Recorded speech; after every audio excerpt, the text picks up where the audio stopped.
All right, okay, so welcome to our first meta session of the year. Today we will be talking about governance. If you need the full schedule of content for our meta sessions, I'm more than happy to sort of like share. Anyway, I'll share the slides to this session towards the end of today's video. Hopefully, this meta session doesn't go beyond an hour, but hopefully you have the patience to stay with me, even if we go beyond the hour. Okay, all right. So basically, I'm going to answer three different questions in this session. But in general, today we're going to talk about governance. Now, the reason why I want to start our meta session this year with governance is because, to be honest, a lot of debating is basically about governance and how we navigate around it. So for today's class, we're first going to talk about where do governments actually come from, um, why did it start, and so on, and many different theories behind it. And then right after that, we're going to talk about how governments gain legitimacy or the legitimacy crisis that they actually experience. And then lastly, I'm going to talk about one of the more pressing questions when it comes to governance, which is, the separation of powers and so on. But before that, let's get into the origin of governments. And I think it's useful for us to understand where do governments come from in the first place. Okay, so what is the role of government and what do we expect out of this in itself? But before we get into the role of government, let's understand what exactly is a government. So a government is basically a group of people with the authority to govern a country, community, or a state. More often than not, it's perceived to be a social evolution from all the other smaller units like families, clans. When they then gather, they become larger units like societies and so on. So when people sort of like meet with each other, they get into conflicts because people have very different interests. So as people interact and so on, and they move into larger settlements, these interactions become more complex. And then you can't just settle them just like any other issue that you may have over the dinner table. This normally requires more complex laws or understanding of how people react to each other, what kind of politics they experience, and so on. So then there is a greater demand for these bodies, and that then evolves into governments instead. Whether they are formal or not is a whole different question. So when it comes to handling these governments, you have very different forms of leaderships on how these agreements are, these issues are mediated, all these disagreements, and people have to eventually figure out how to prevent such future disagreements in that case. So the question that becomes, where did these governments, come from? And then there are four theories onto where this government comes from. I won't go into deep detail about these theories. I'll probably talk a bit about each theory, but since this is not a sociology class, I probably won't go into the sociological aspect. But basically, there are four general theories on which we can understand where governments come from. And the most common theory you probably heard from is probably true force. And then you have the evolutionary aspect, and then you have divine right, and then the social contract. But the last two, when it comes to divine right and the social contract, I would consider them as misnomers, as in like they're not actually theories of where governments come from, though there are more like ad hoc justifications onto the origin of that government, and that eventually justifies their existence. And that sort of like can be the play pretend reason why governments exist. But let's admit it, C and D is probably not exactly factual origins of governments, but more like how they justify themselves throughout the process. Okay, so let's take a look at the first theory here, force theory. So force theory, well, they like what the name suggests, force theory argues that governments actually come from force. So it's like a group of people that would like to impose rules on how life should be, and they govern the people around them and force people to submit to their rule. So there are many reasons why people do this. Probably because those who are more powerful would like to extract more from those who are powerless instead. There is no actual evidence to this in itself, but the theory sort of like suggests that a lot of governments are not voluntary, and society just sort of like submit to the mercy of whoever that accumulates the most amount of power, or they just happen to be there in itself. They just happen to become the most powerful group of people that everyone can refer to within that moment. Like what I see in the slides here. So while force sort of like conjures images of violence and submission, you can also read it in a figurative sense, in a sense that it may be called force, but it's more like a pragmatic acceptance of who exactly could sort of like give some kind of stability or some kind of order throughout this process. So this could become the understanding of the social contract theory, which I'll talk a bit about later. Then you have the evolutionary theory. I think this one is quite intuitive on how people imagine governments come up to be. So the evolutionary theory sort of like argues that governments come from an evolution of what it means to be a family or these family structures in the first place. So you have all these different families, and within families, parents are normally considered to be the leaders of the family. And unfortunately, in patriarchal societies, men are often seen as the leader. So when you have all these different groups of families that live together, and sometimes you have 2 to 3 generations, normally the older people within the family, the elders themselves, become the source of knowledge within that kampong or within that village or within that society itself.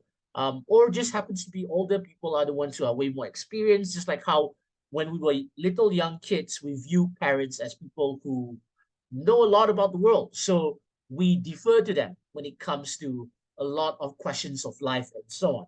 So the evolutionary theory suggests that governments sort of like evolve from this. We defer to older people within our social group to become the ones who give us advice.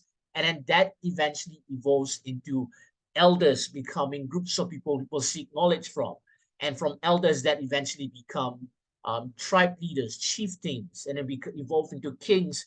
And then as it gets more and more complex, you have different kinds of leadership that exist on top of that. But it all starts from the smaller family units where young children look up towards parents who are way more experienced about the world instead. And then we'll move on to everyone's favorite. Oh, wait, not yet. We'll talk about the divine theory first. So the divine right theory, and I'll go through this quickly, basically says that God gave certain families the right to govern. It could be in the form of wealth. It could be in the form of the conditions that led them through victory within battle, or whatever myth that was created to sort of like justify the divine right for these specific groups of people. And going against these circumstances is the same as going against God's wishes or something along those lines. So while the divine right theory says that, this sort of like justifies the ability to govern for certain families and going up against them is sinful, it should not be confused with the Chinese mandate of heaven, which some of you probably have understood, probably have heard before, that the Chinese mandate of heaven says that a leader has lost the mandate of heaven if there are a series of crises or misfortune. So this is why in Chinese history you do see a lot of peasant rebellions during times of famine or natural disasters, because when these kind of things happen, it's normally perceived to be the loss of the mandate of heaven, which almost sounds as if it is a justification for why certain groups of people are allowed to govern when they were the ones who toppled a previous sort of like stable government. That is because the previous stable government has lost the mandate of heaven. Right? So that's mandate of heaven plus divine right and so on. Not to be confused for one or the other, but I do see there is some relation between the two. Then we have our favorite one here, the social contract. Now, there are a lot of problems with the argument when it comes to the social contract. And I do think a lot of people misrepresent it by saying that there's a literal contract. But the reality is that when John Locke argued for the social contract, he was not talking about a literal contract. It's an imaginary contract where citizens gave consent to be governed in that sense in exchange for certain benefits from the state. So you give up certain freedoms and you follow the laws of these certain places if you want some benefits. And in this case, benefits in terms of protection by the government from foreign threats and so on. And it's also considered to be a safe place from the state of nature. So the state of nature is often represented as a situation where life is considered to be short, brutal, you are exposed to the elements, but if you live under a government, you have signed a social contract. So if you live in what the state provides and you are protected from all these externalities, you must follow the rules of that society. And despite its flaws, it's probably the most relevant theory um, to help us understand how modern society operates in itself. And I'll relate this a bit later towards legitimacy and so on. We'll talk about that later. But there are some issues to the social contract argument. And I think there is a really interesting article I've shared recently. I don't know if you people read it, group, but basically, it's an article, a really old blog post by Lee Sheng Wu, one of my favorite debaters back then. Even though I think he gave me a fourth once, but that's okay. That's a really long time ago at Worlds, round nine. I was on 15 points, and unfortunately, things didn't go too well. But anyway, so there was several interesting things he brought up when someone were to argue the social contract argument and why he doesn't think the social contract argument is useful in debating. First of all, the social contract argument is often wrongly argued as if it is real. But there is no social contract at all. No one consented to any social contract. No one signed it. And no one really had a choice but to be under states today, which means that most of us never chose to be in the state that we live in. So even if you disagree with the state that you were born into because of the birth lottery and so on, you can't really move out of states anymore. Everywhere you go, you have to be under the purview of a state. And it's kind of ridiculous also at the same time to tell people to move around just because they were born in the state they disagreed with, or someone else signed a contract for them to be there in the first place, in which case it is also a contract that never existed. And then there are people who argue that, well, you are part of this social contract because you consented by voting or express your opinions by any other means and so on. But the problem with contracts is that you have the ability to negotiate and say no. You have the ability to, take a look at the details of the contract.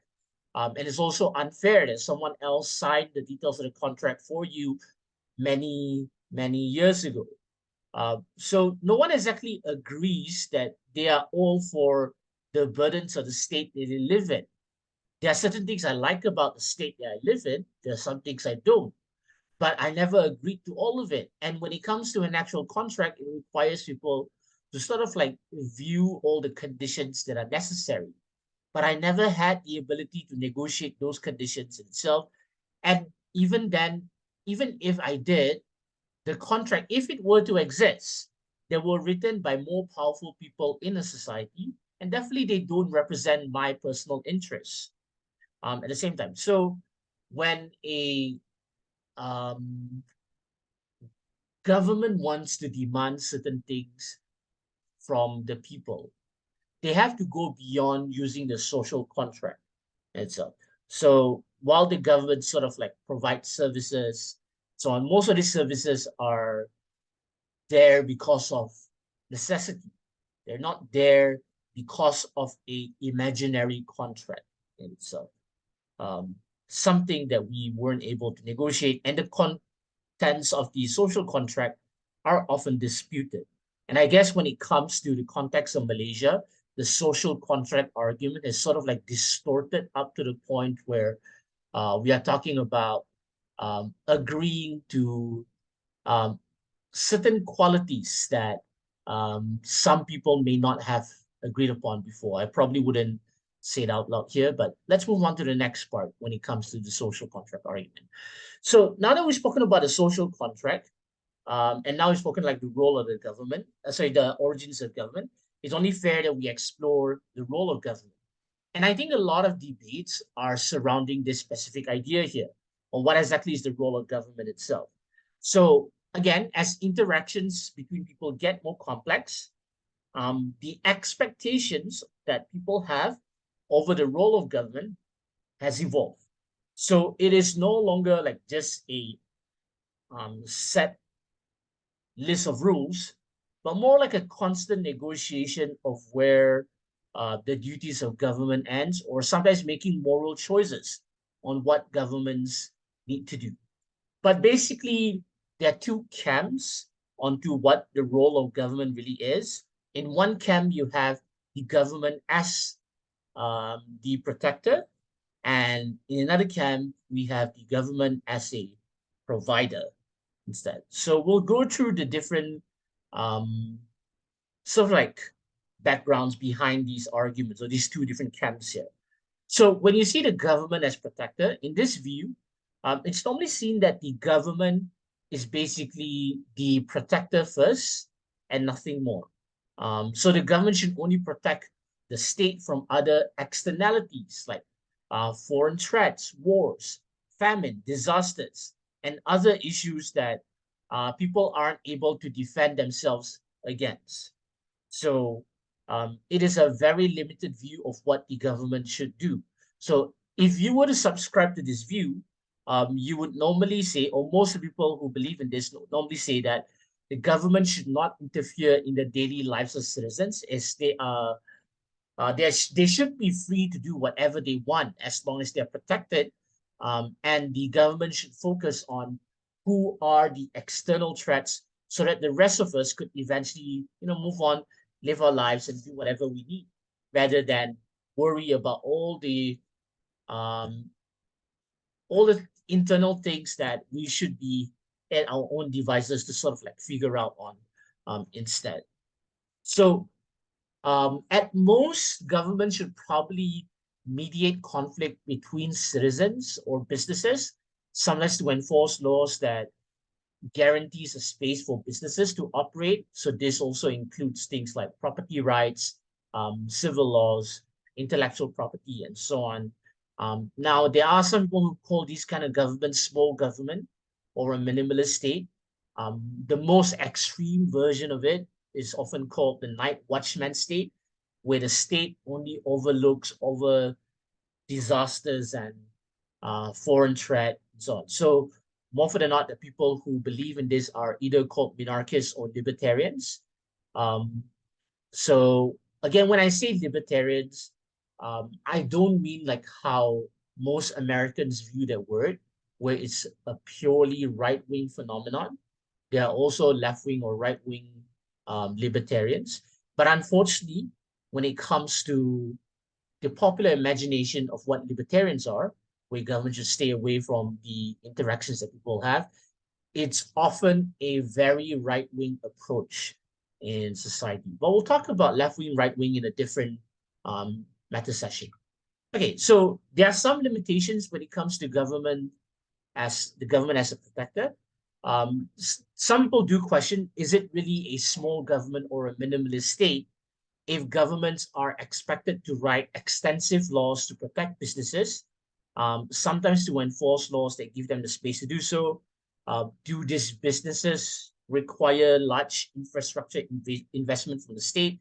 So the problem with a lot of supporters of um, small states is that they don't think that the government should do X, Y, Z, but then the conflict comes along when people argue that, well, the government should facilitate X, Y, Z for businesses to eventually grow, but it should stay away from what businesses want to do or could do in the first place. That sometimes it just sounds as if that a limited government or a small government is just an excuse for all these other little empires to show up, but in private hands instead. Then there are questions about, are you really a protector if you don't correct the internal contradictions that exist within the state? For example, what happens when you don't protect people from the harms that manifest internally through the excesses of capitalism? You have issues like neglect, poverty, and so on. In that case, are you then a protector? Then there's also a question of, who do we protect? So if we agree that the government is supposed to mediate between individuals, so mediate the interests of different people and different bodies, the state eventually has to pick sides on who gets prioritized, because sometimes it's not just a matter of right or wrong, but it's also a matter of whose interests do we prioritize. For example, when it comes to, let's say, intellectual property, if the intellectual property is owned by a large corporation, but smaller businesses or individuals would like to use it, will the state side with the most vulnerable body in this case? But unfortunately, intellectual property laws say that the state has to protect whoever holds the IP. And unfortunately, this normally means that it's the large corporations that win these battles. So if that is the case, is the government really working as a protector if they prioritize the interests of large bodies instead, which then leads to other forms of issues like the financial barrier to justice? This is not even getting to the part of who exactly should win this legal battles, but whether people can afford to do this kind of things. And that's where people are not protected from the government itself. So these are some of the problems when you only see the government as a protector. So these are some questions that you can use in future debates about, whether government should shirk their responsibility about certain things and so not or not. We can talk about that also some other time. But let's look at the idea of government as a provider. So in this view, people argue that government should go beyond just protections, but also to provide for the people, to help them beyond external threats. If government as a protector means that you have to defend people from external threats, government as a provider, you might want to argue that this perspective requires governments to solve certain issues that requires them to go deep into the root of the issue, uh, in order to stop this kind of things to manifest into larger threats instead. So some people call these kind of states welfare states. It gained popularity in the 19th century as more and more people are aware about their rights and so on. So in this kind of states where the government acts as a provider, the state is expected to collect taxes or generate revenue and then funnel or channel all of this into people achieving the basic living standards that allows them to do whatever they need to be happy on top of this whatsoever.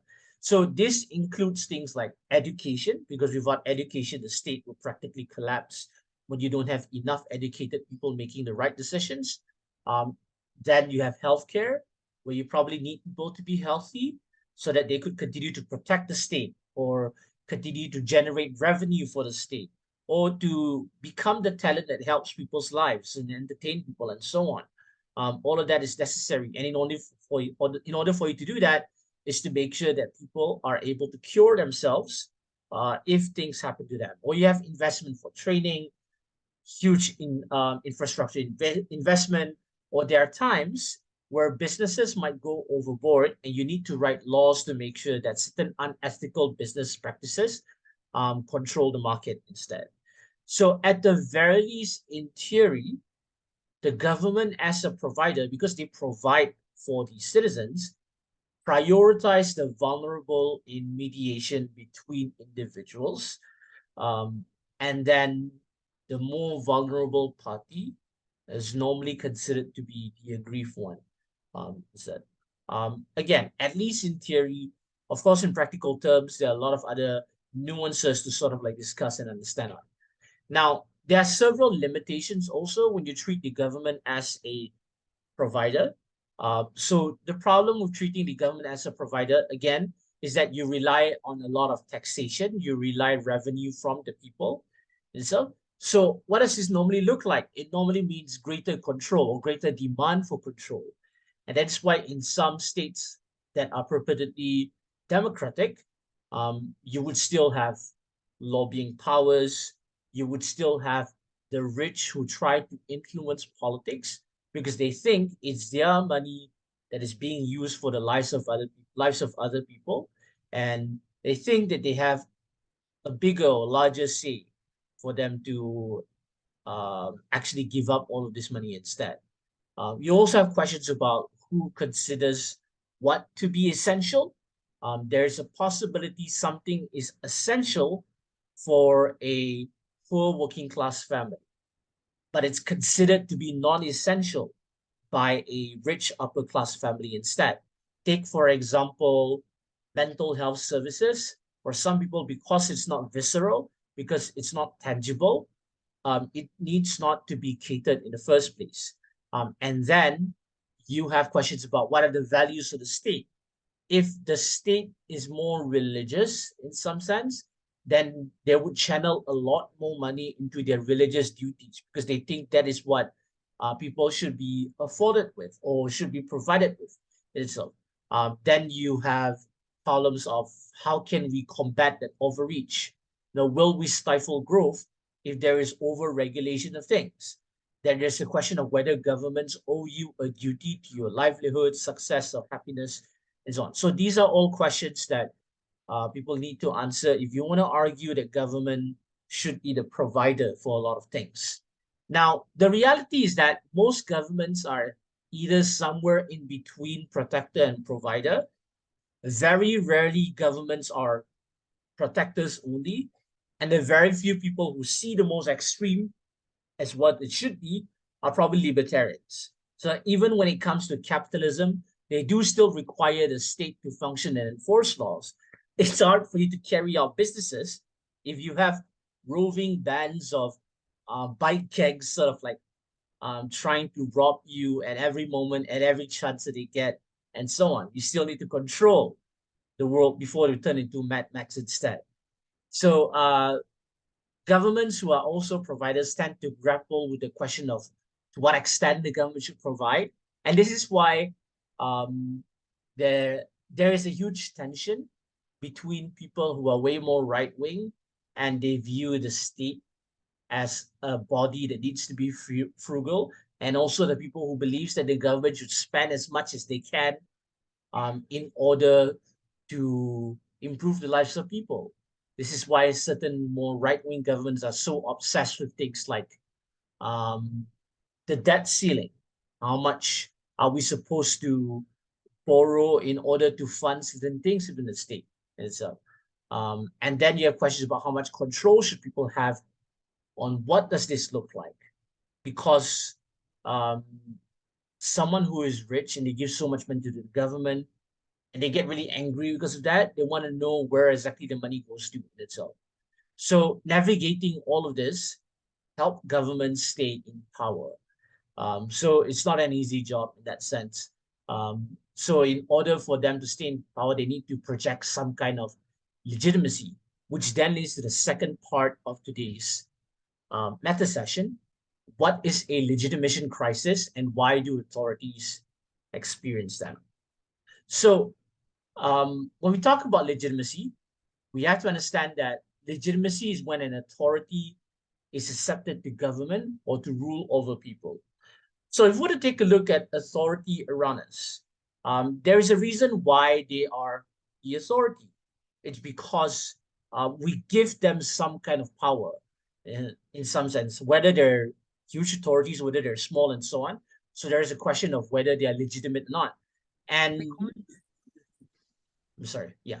And when these people are considered to be legitimate, they then could give you advice. They then could give you a lot of instructions of what you need to do with your life in itself. So you have to ask yourself whether these people are legitimate or not in the first place. Why are your parents legitimate? Is it just because they are older than you, because they have experience? Why are lecturers or teachers teaching you? Why are they actually legitimate in the first place? And why do you listen to their advice? Or why do you listen to the advice given by your siblings or friends? Why am I an authority over you? So you have to question, why do these people have legitimacy? And there are a lot of reasons why we do that. And it could be, their experience, their qualifications, how they treat you as people, what they have provided you in the first place, and how they conduct themselves. How do they sort of like present themselves in front of you in that sense? And sometimes the environment or circumstances that led to them talking in front of you is probably the reason why they are legitimate in the first place. Now, authorities and in turn governments, they also need that legitimacy or also look for that legitimacy. And there is no one single way on how these governments are legitimate, how they derive legitimacy. You have a huge range of things instead. And sometimes when you achieve one level of legitimacy, it does not mean everyone would suddenly shut up. You know, it's kind of like when you go for your Chinese New Year, Hari Raya, or Deepavali open houses, and people ask you about all sorts of things. You may say that, oh, now I'm working and doing X, Y, Z, or I was in the finals of MNIDC, or I um, became an athlete, and so on. And then some of your relatives would ask, hey, why are you not married yet? Or when are you graduating? Or why you've not bought a car or whatever. So that's the same thing also when it comes to governments. Just because you are legitimate in one angle, or you've sort of like maximize your legitimacy in one angle, it does not mean that it will end. Someone else will probably ask for different things also. So in order for governments to continue to be in power, they either have to meet different criteria of legitimacy, or they need to claim that one criteria is more important than the other. So this is like when during your Hari Raya or Chinese New Year, you might say that, yeah, I am not married yet, but it's because I'm still in university, man. I'm still studying. I still need to complete my degree, or I'm still doing my last semester of internship and so on. It's the same logic also when it comes to governments. They tend to claim that, well, one criteria is more important than the other. And because I fulfilled this specific criteria that I want, I get to tell you on how the laws should actually be instead, because you've agreed to it. Okay, so legitimacy, more often than not, um, comes from the express will of the people. So where does this will come from? We'll talk about that in a bit. But basically, this is like one of the more popular ideas during Enlightenment, that governments can only exist from the consent of the government. Isn't that the quote that Barbie said in Toy Story or something? Like, um, governments are only derived from the consent of the government. Whatever it is. I guess Barbie is an intellectual. But anyway, sort of like legitimacy comes from the explicit or implicit consent of the people.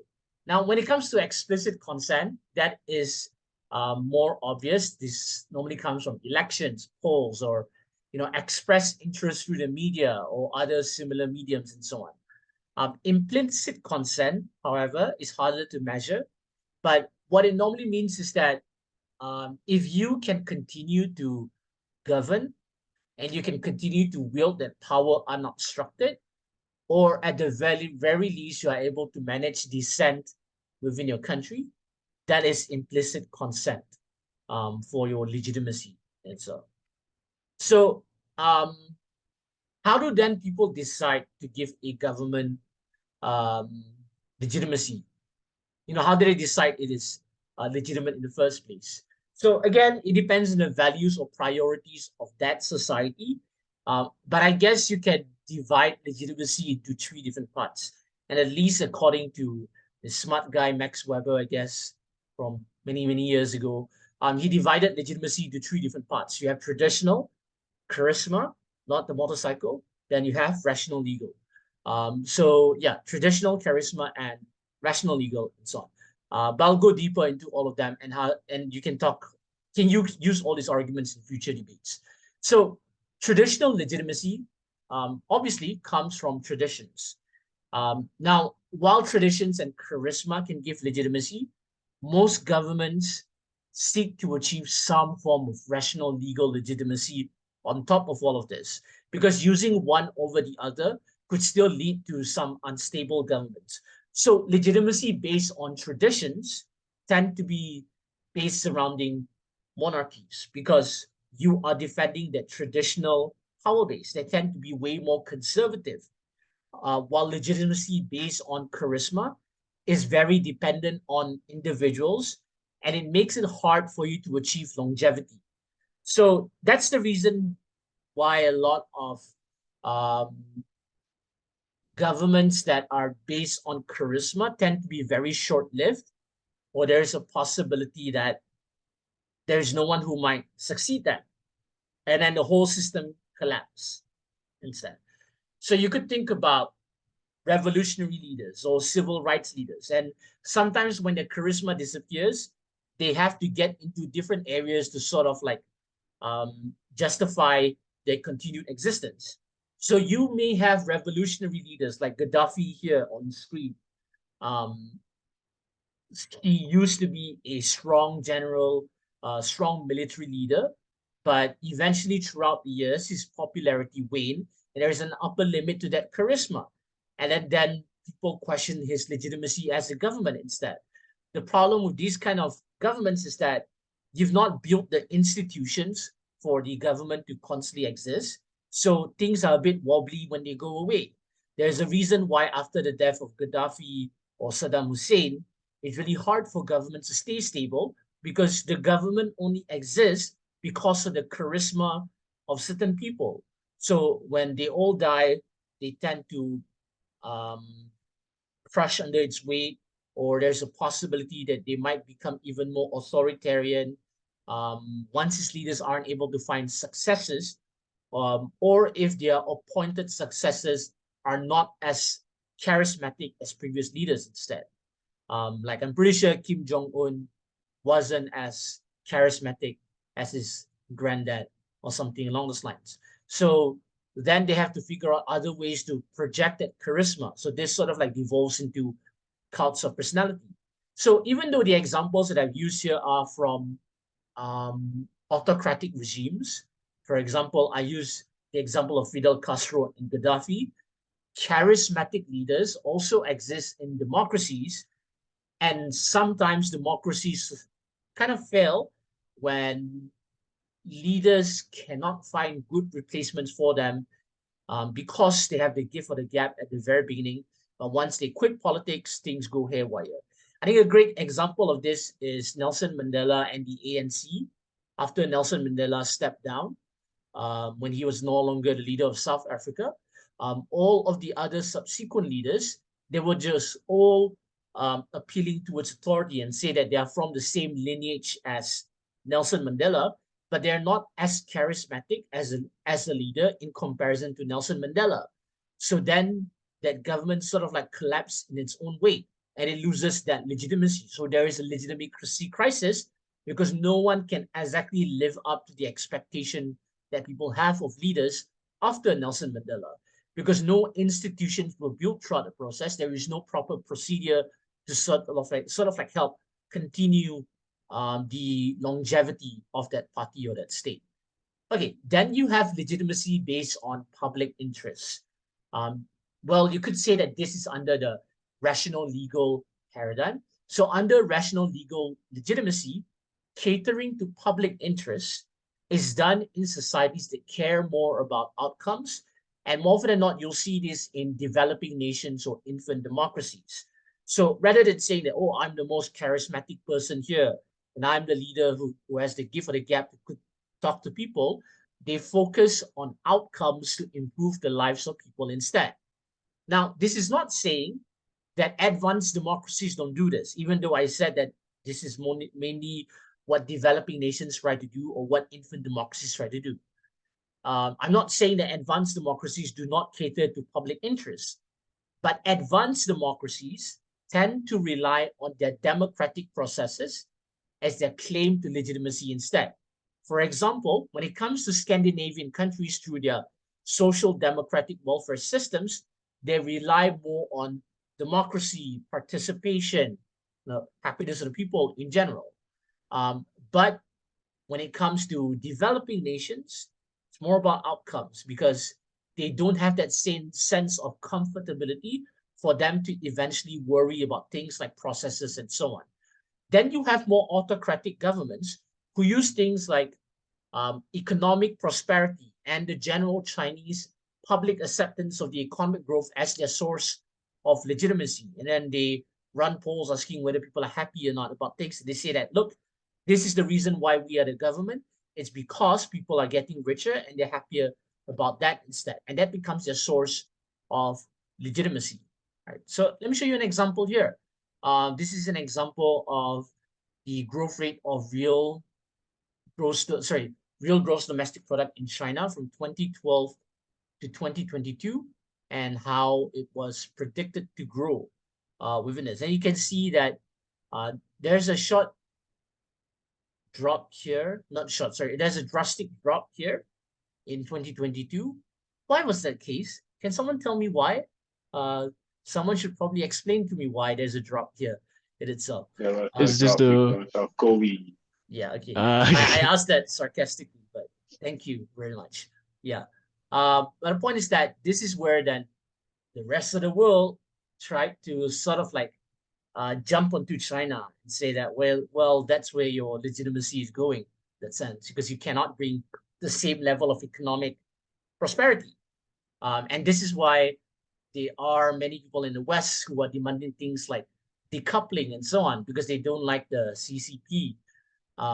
So when they push for economic decoupling, they argue that that sort of like takes away a lot of Chinese legitimacy, and people will rise up against the government because they lose out economically. And this is why sanctions, as much as a lot of people don't like sanctions because it can unfairly hurt people, but this is why sanctions exist.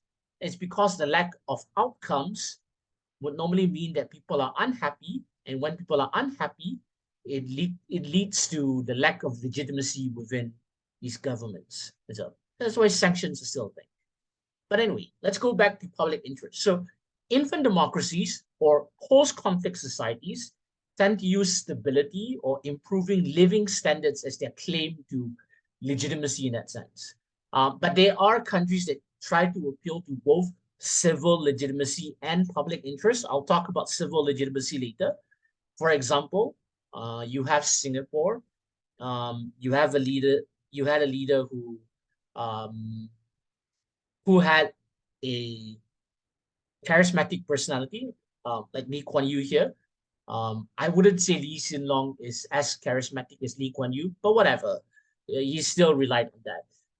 But they also use the impressive economic growth that they've had, and still uses elections as a formality. So elections as part of civil legitimacy. So, despite the nation being controlled by the PAP since its conception, Singapore as a country that acts as an intermediary between the East and West might want to give a nod to the more democratic West. So they do want to establish some form of legitimacy in order for them to do business with both the East and the West.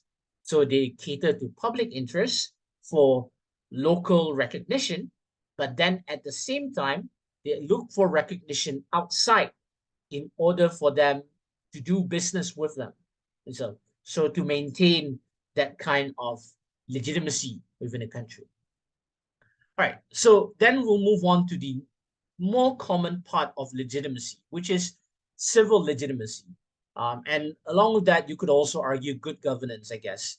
Now, civil legitimacy and good governance is often what's used in more democratic nations in order to solidify legitimacy. So it is also one of those easier things because you can count votes and use that as a metric, and that becomes hard evidence for people to view them as legitimate rulers in that sense. So this is where good governance is important, because this is how you can vote. You can try to see if these votes are legitimate. If the elections are a sham, then the votes also mean nothing. So civil legitimacy can only exist if there is also good governance and a lot of other democratic values. So these are values like openness, transparency, participation. So all of these are legitimizing tools. And if you were to do something that can be equated as undemocratic, so for example, Trump, he is relatively not as democratic as certain American leaders, I guess, when it comes to certain things. Even tiny things like controlling the press or lying to the press is perceived to be undemocratic. That can be seen as tools of delegitimization in countries that want to use civil legitimacy as part of good governance instead. But anyway, here are some So here's the global democracy index rates. As you can see here, um, the United States is a flawed democracy, despite the fact that they try to project democracy abroad. Malaysia is also one of the blue ones in the middle of Southeast Asia. We are a flawed democracy. Um, Here's an interesting thing about Japan. So even though they're technically full democracy, I don't know if people know this, but Japan is so gerrymandered up to the point where the ruling party of Japan, the LDP, the Liberal Democratic Party, has not won the popular vote since 1963. And they lost the elections only once. I think in 2007. That is the one and only time the opposition has won in Japan. But they've never had an opposition take power and so on. And Japan has one of the highest um, costs to actually be part of elections. I think the highest deposit or something. I think it's like 30K USD. I forgot. But we can check that later on. So, okay. But anyway, um, so this is why in more democratic countries, debates about procedures become really important. Because this is how the government derives legitimacy and stuff. So there's always questions about what type of electoral system is the best. Is the media independent? Is there freedom of speech? Can I form associations? Can I speak to my representative and so on? All of this becomes part of civil legitimacy and so on. Okay, so when countries are not able to meet all the expectations that I mentioned earlier, let's go back to all of it. So if you don't have anyone, if some countries demand legitimacy through tradition, some countries demand legitimacy through charisma, some, of course, through public interest, some through civil legitimacy. If they cannot meet all of this is where you have a legitimation crisis. And a legitimation crisis is basically when you fail to live up the ideals they prescribe, or when the internal contradictions of their systems can no longer be hidden and are for all to see. So, for example, a government may be democratic and they may have all of these civil liberties, but if the internal contradictions of the country, let's say, for example, poverty is still prevalent and so on, you would still have a legitimation crisis. Or right now, we have a cost of living crisis in the West, where the cost of living is so high in that sense. A lot of people start giving up on civil liberties and stuff like that, and they look towards other alternatives. So when governments aren't able to meet all of these qualities, or like what I said, just because you fulfill one criteria for legitimacy, it does not mean people will shut up about something else. So a country may have really good, let's say, civil legitimacy, right? But if they're not able to cater to public interests, um, like what I said here, because of, I don't know, maybe austerity measures, maybe because things are getting way more expensive, then there is still a question of legitimacy within that, and people will fight for that legitimacy. Or they try to fight against this government and claim that this government is illegitimate because they cannot carry out what you promised in the first place. Because there is a tendency for a lot of people to sort of like associate civil liberties with with public interest legitimacy and so on. And they tend to say that it comes one with the other. It's kind of like how back in the past, American public officials like to say that, or American politicians like to say that, where there is democracy, there is economic growth, whatsoever, or where there is economic growth that would eventually lead to democracy, and so on. I think it was Francis Fukuyama who said that, um, who falsely predicted that countries that get into the middle class um, economic level would eventually transition into democracy, but turns out that's not the case, um, and so on, because they're still able to legitimize themselves through public interests. Okay, so yeah, but anyway, like any other crisis, Jürgen Habermas said that this would lead to unrest, general disobedience in these countries, and they will often rely often leading to smaller governments rely on that small political elite in order for them to control themselves. So this is why countries that are less democratic tend to have an oligarch, um, because they need the oligarch to sort of like continue the economy and not run away. So they listen to them, whatever, or they use more draconian measures to control things. And this is how they eventually get into that legitimation crisis. Okay, so this then leads to the third part of today's lecture. So if we want to talk about civil legitimacy, we do have to talk about the separation of powers, because this sort of like helps countries gain that civil legitimacy to show that people are not just working on their personal interests in that sense. They do work for the interest for the people. And one of those ways is to make sure that no one holds too much power within it. So I don't know why did I put this quote here by Lord Acton, but I think this is something that most of you should try to understand when it comes to separation of powers. Power tends to corrupt. Absolute power corrupts absolutely. So when you have too much power in one hand, it will corrupt people instead. So one of the ways that governments sort of like convey this idea that too much power is too bad is through the separation of powers. And this is how they try to claim legitimacy over bodies that are autocratic instead. Because autocratic governments tend to have a small group of elite that controls everything instead, and there is no check and balance within it. So governments claim that, or they want to portray themselves as the better one. They would say, look at us, we are not corrupted because we distribute our powers. We make sure that our powers are between the different branches of government instead. And they divide them into multiple parts in order to avoid anyone to absorb power or usurp power completely. Now, more often than not, this is divided into the executive, legislature, and judiciary. I think for some of you, you are already well versed in this, but this is not a strict requirement. There are some countries, like I guess Malaysia, UK, Australia, countries that follow the Westminster system. We blur the line between executive and legislative. So here, the cabinet is made up of representatives in the legislature, while in the presidential system, there is a strict representation or strict distinction between the cabinet, which is the executive, and also the legislature. So Joe Biden was never voted into Congress or the House of Representatives. He never went through that. He was voted directly as the president through the Electoral College instead.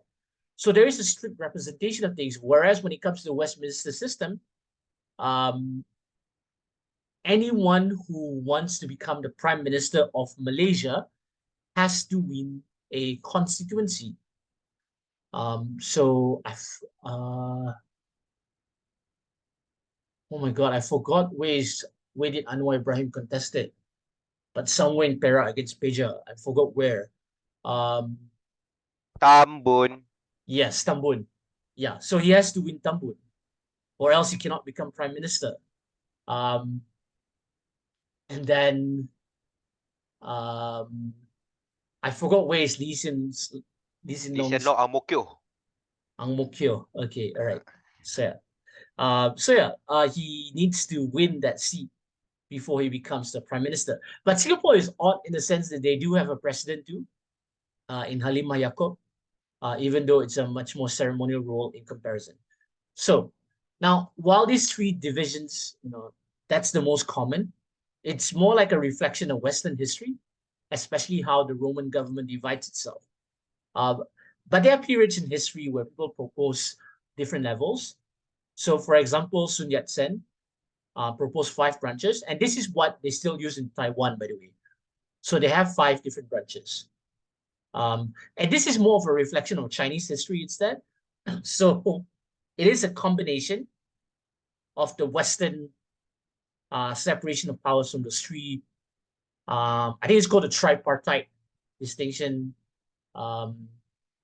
Started in Rome, then the UK, and then Montesquieu wrote his own version of it, 3, but Sun Yat-sen added 2 to reflect Chinese history and the Chinese attitude for things.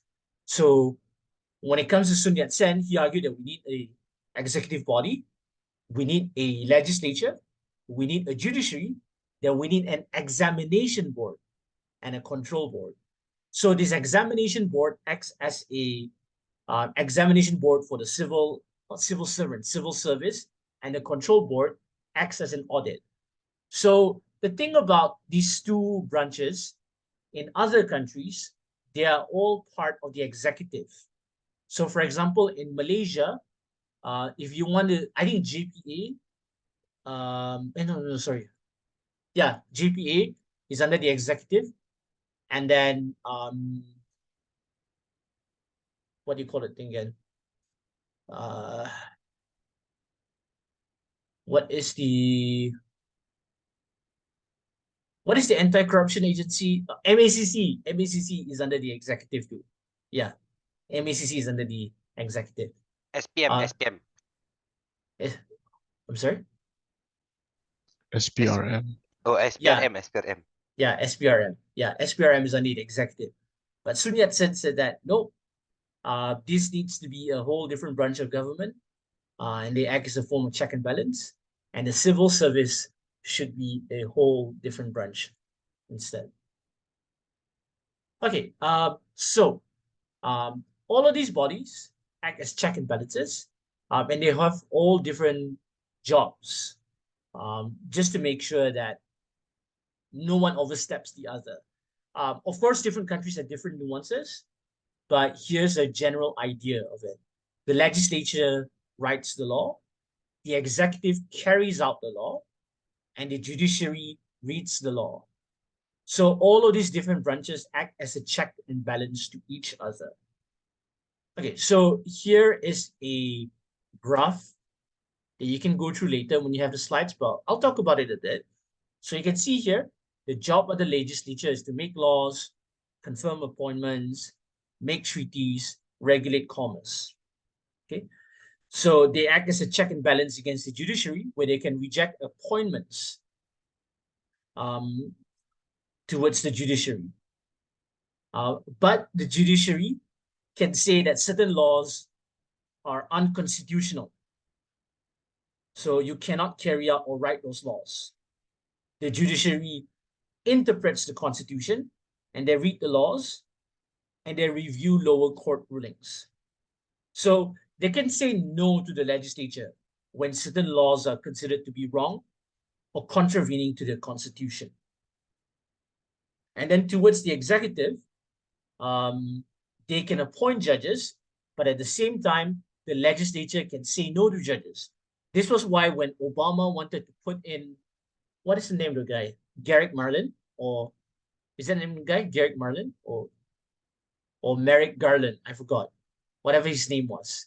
Obama cannot actually put people into the courts because the legislature blocked him so many times. So he cannot actually do his work.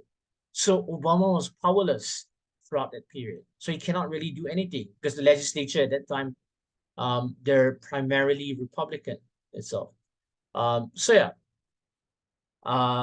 he cannot appoint judges. So he couldn't get his appointed judges to be confirmed instead. But at the same time, the executive has the power to say no to certain laws. They don't like certain laws, or they could even adjourn Congress. Like they would say that I don't like this Congress, I'm gonna close it down and so on, whatever it is. But the whole point here is that they all check on each other. They have their knives on each other so that no one is too powerful in that sense.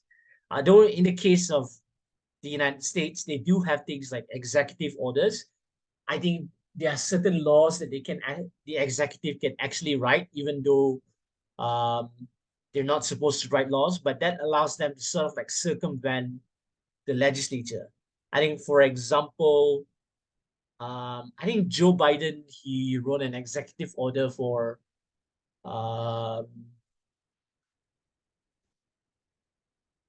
debt forgiveness. But double check on me on that. I think that's the case. I think he forgave debt for certain students. But I remember the requirement being really either vague or too high for a lot of people to meet. It's might be quite ridiculous for some people. Okay, so let's take a look at this legislature here.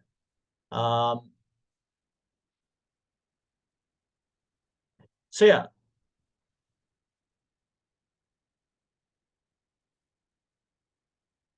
the legislature, normally referred to as Parliament or Congress or House of Representatives, or I guess if you're Japanese, you call it the Diet or Diet. I'm not so sure what's the right pronunciation. I think it's Diet. So most countries have two different layers to it. You have the lower house or the upper house. Now, the lower house is often the more democratic one, where citizens could elect representatives. But the upper house, they are democratic in some countries, but in others, they are either appointed by state governments or they are appointed representatives from underrepresented groups. For example, in Malaysia, I don't know if people know it, but states could send senators. So, for example, the state of Sarawak feels that, oh, we don't have enough representation. I'm going to send senators to Dewan Senat. And then you have underrepresented groups. Like, it's so hard for an Orang Asli to become a MP. So someone in the government might propose, let's just appoint an Orang Asli person into Dewan Senat. So the whole point here is that you have two different layers. So the laws are normally written by the lower house and they are approved or debated in the upper house too. So more often than not, when we see all these crazy arguments with people like Bung Mokhtar and so on, that happens in your regular parliament, the lower house and so on, not the upper house in sense. Okay, then you have the executive. So like I said earlier, in countries where there's a strict separation of powers, this is where presidents sit. In countries that have monarchies like Malaysia, monarchies are considered to be part of the executive. So the executive carries out the laws and policies that pass in the legislature and act as a rubber stamp for laws. So the job of the executive, more often than not, is to just approve this kind of things and also to carry out this kind of laws, to enforce them. So presidents, ministries, the civil service, they all fall under the executive instead. So yeah, so when somebody works for the civil service, they technically work for the executive. Then you have the judiciary. So the judiciary is where the judges sit. Do people know all the judges here? At this point, you probably should be curious about all the judges, especially American judges, because they will show up in a lot of debates. You have Ketanji Jackson Brown here. What's her name? Amy. I forgot what's his name. Amy something. I forgot Amy something. I forgot what's his name. Then you have Brett. I forgot. Brett Coney something. Barrett. Amy Coney Barrett. Yeah, Amy Coney Barrett. And who's his frat boy? So Brett Kavanaugh. Yeah, Brett Kavanaugh. And the last guy here? Joe Biden. No. I forgot his name to be honest. But I do remember Ketanji Jackson Brown, Amy Coney Barrett, and Brett Kavanaugh. The last guy, oh God, I forgot his name. But I'll double check later. So this is where judges are able to refer when there is a discrepancy or contradiction in the law. So in most countries, it is the executive that appoints judges, and then the legislature confirms them. So the courts also have layers normally to sort of like allow a process of appeal. So eventually the appeal would get to the highest court of the land. And those are these people here. There's 9 of them. They are supposed to sort of like decide on things instead. Okay. What happens when there's no separation of powers? No. So in some countries, it isn't a big deal when it comes to the executive and legislative. What most people worry about is the judiciary. So without the independence of the judiciary, this is where laws can be read in any way. And this is why in the case of Malaysia, people do make it a big deal that the public prosecutor's office is attached to the executive. Because at least in the past, you can have someone like Najib going into the office next door to him and tell them to change certain things. Well, the public prosecutor's office is technically not a judiciary, but it does show that if there is some control over the judiciary, they would definitely abuse it if they can. I think Mahathir at one point did sort of like abuse the judiciary by replacing some judges, firing some judges in the 1988 constitutional crisis. But I'm not here to teach constitutional law, so you might want to look them up and so on. But anyway, if they don't have any independence, it's easier for corrupted leaders to break the law and not get punished. Now, when it comes to separation of powers, when it comes to the executive and legislature, while I did say that the lines are blurred in some countries, but there are times where the executive has so much power that they just suspend the legislature during times of emergencies. So when you don't have a separate legislature, it means that people don't have representation, and it often means that people will get suspended. Sorry, their rights get suspended. They aren't able to course correct, and they aren't able to have any form of representation. And this is why you can have a lot of ridiculous laws that show up during emergencies. So as much as I agree, we should enforce the use of masks during times of emergencies, especially during the coronavirus, COVID-19 emergency, I do think that some of the laws that were enforced were a bit ridiculous. Where, let's say, for example, there was this kid who took off his mask for a while at a train station when no one else was around them. He was alone. He just took it for like, I don't know how long, probably like 10 seconds. And a policeman just went up to him and so on. And I think his uncle luckily saw him on television and decided to help pay for his fines himself. Okay, so you get those kind of things when you don't have any form of separation of powers. Okay, so I think that's it for today's meta session. We do have several debate motions that we can talk about and eventually debate later. I'm just going to flash it on screen for a bit. This House will elect judges to the apex courts. This House, as a post-conflict society, prefers a stable autocracy over a fragile democracy. This House would ban political dynasties. This House would ban war revolutionaries from standing in elections. This House believes that developed nations have no business exporting their standards of democracy to infant democracies. During an economic crisis, this House would suspend the legislature. This House prefers a minimalist state, and this House would implement recall elections. Okay, so that's it for the meta session, and hope you enjoy that. We can have a short Q&A before we end the meta class. So, right? If none is good, then yeah, okay. Right. Thanks, everyone. I'll stop recording now.